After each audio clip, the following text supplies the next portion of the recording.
Optum grew up as developing different products and acquiring different companies. And because of that, we were really a disparate organization. And about 3 years ago, the company undertook an effort known as One Optum. And the goal there was to consolidate the company into one group. And the first thing we did along that project was to create a consolidated workforce organization. We called ourselves the tip of the spear. Many of the products that we have at Optum are delivered telephonically. So our contact centers actually make up a large part of this 87,000 employee company. So 15,000 employees actually work in operations, and that's what we oversee in our workforce group. So when we brought those groups together, we were bringing together 3 different large workforce management organizations into one. And what we were after was creating a consistent workforce experience, trying to drive more consistent outcomes from our contact centers. Now, as you could imagine, with all those different contact centers, we don't just handle inbound calls, although we do handle a lot of those, about 6.5 million inbound calls every month.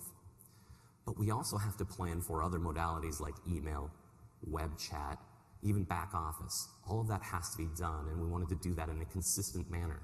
And when we brought our groups together, what we found was our planners all did things just a little differently, but we all did them in Excel worksheets using Erlang formulas. So we looked at and brought in decisions to help solution that. And what that brought to the table is really hard to express in just a couple moments, but what it did was create a consistent experience from our workforce planning group. We all approached planning and did planning the exact same way. And that consistency of our process helped create a more consistent outcome in our contact centers.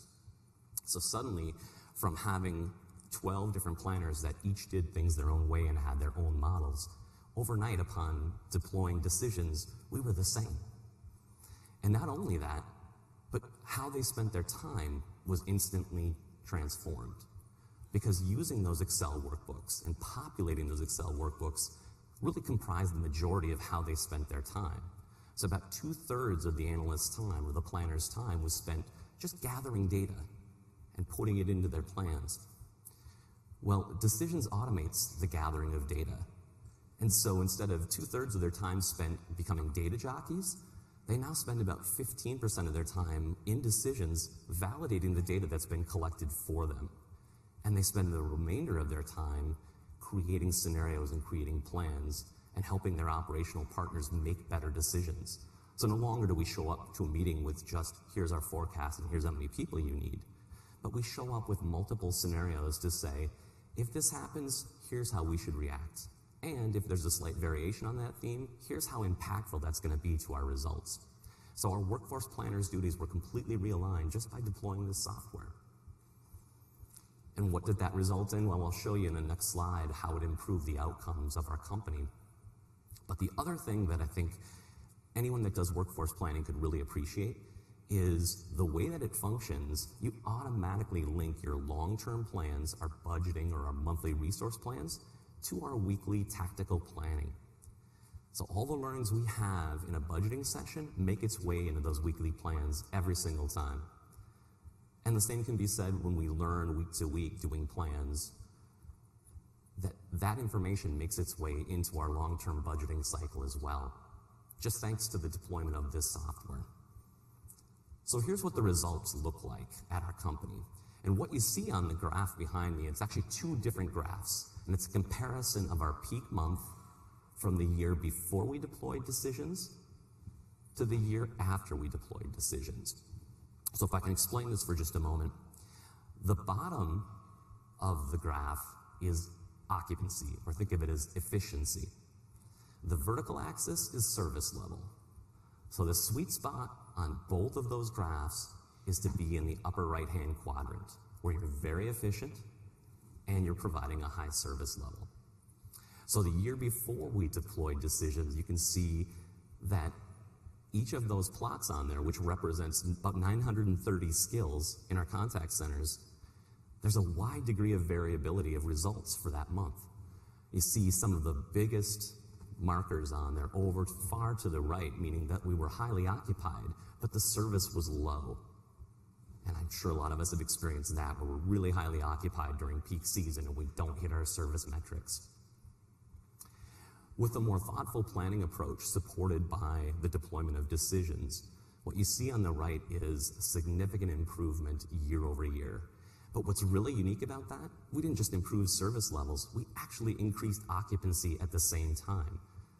And I don't know about you, but I've never experienced that before. We had a 2.5% increase year over year in occupancy across those massive contact centers.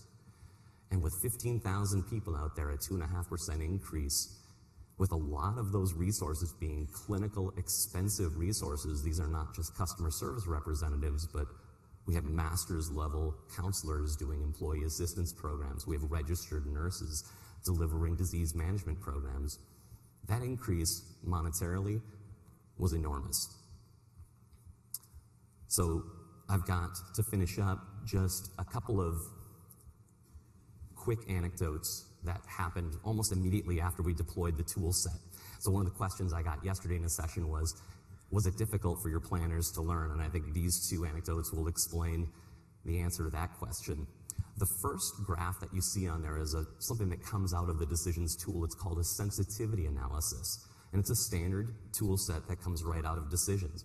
And what this shows is the sensitivity in profit for a particular contact center that was revenue generating for us to adding additional bodies and improving our service level.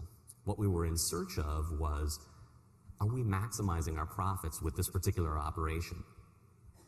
So each call actually had the potential to generate revenue.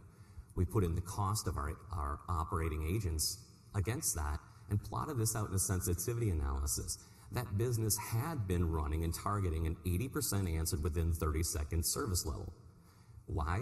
Because it was an industry standard. There was no real thought behind it. When we plotted this graph, what we found was we were losing calls. We were abandoning calls, and we were losing opportunity for revenue. But by adding more people and actually improving our service level, we were going to improve our profit margin from this business. So we ran this meeting, ran the sensitivity analysis about 4 weeks after deploying decisions, and our new target for that contact center is 93% answered within 30 seconds. What we're really after is a less than 1% abandon rate, and we achieve that consistently and improve the margins from that business thanks to decisions. The other graphic that's up there represents a hiring scenario that we did with one of our clinical contact centers. So these are registered nurses on the phone. We were doing our weekly planning week over week, and we were in June, and we were looking out through the summer, and we had a couple weeks in there that we were going to be understaffed. And our normal process was to go out and create a hiring class. And so our planner, who was a veteran planner, been around for a long time, she ran that scenario and was recommending that we hire 17 people. This is a veteran planner, a very excellent planner. And we stopped and said, well, let's use the new tool that we have. We were 10 days after deploying. And so we went in and used something that's a push button called a hiring optimizer. And decisions came back and said, it's actually cheaper to run overtime for those few weeks during the summer where you're going to be a little short-staffed and delay your hiring till the end of September. And by then, you don't need 17 people that you're about to hire, but you actually only need 10.